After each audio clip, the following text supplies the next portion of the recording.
want to try to get you to initiate change and start somewhere. So, first tip of advice is pick a program.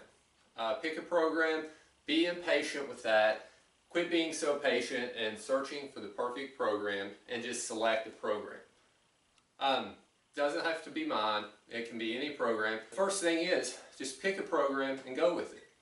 Then be patient with the results and give the program time to develop.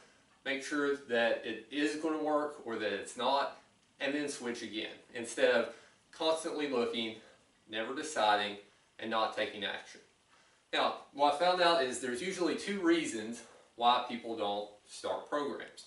So the first reason is they don't know if they can do it. Let me tell you, you can do it. You just have to stick with it, you have to have some determination, and you'll be fine with it. But I'll give you a couple examples just to prove that you can do it. One is if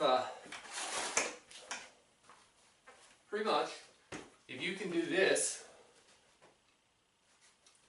at home, then you're going to be able to do a program.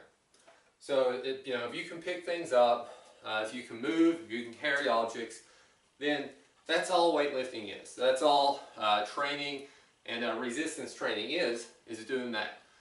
Cardio, if you can walk around, if you can walk up steps, you can do cardio.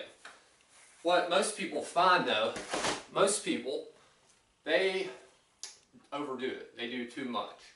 They do too much too quickly, they get too sore, then they start having problems. They start thinking that the program's too hard, and nobody wants to be beat up all the time and be sore and unable to do other things. And they don't see results, or they're impatient with the results, and then they quit. So we got to overcome that. You need to start programs and let them build up. And in order to do that, you need to start at a good place, and you need to celebrate the small accomplishments. But another couple of examples that you can do this. If you can, if you can lift a paint can around your house, we got detergent.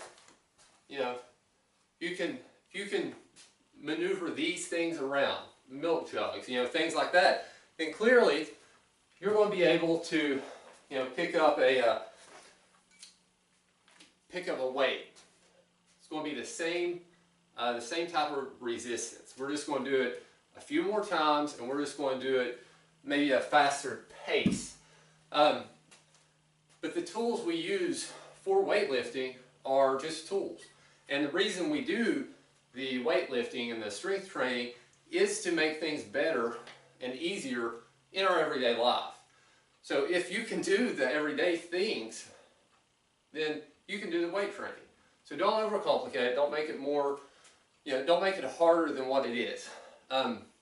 Think about things that you've built up before in your mind, and you'll come to the realization that everything that you've ever been afraid of, everything you've always dreaded, everything that you build up in your head as far as fear is never as bad as it actually ends up being.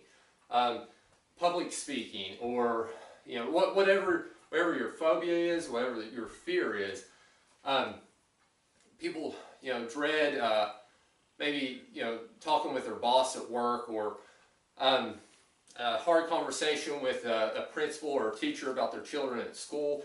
You go into those things with a dread or a fear, and then afterwards you realize, well, it wasn't as bad as I thought. And in most circumstances, that's the case. And I'm sure if you start a fitness program, you're going to find that same thing out.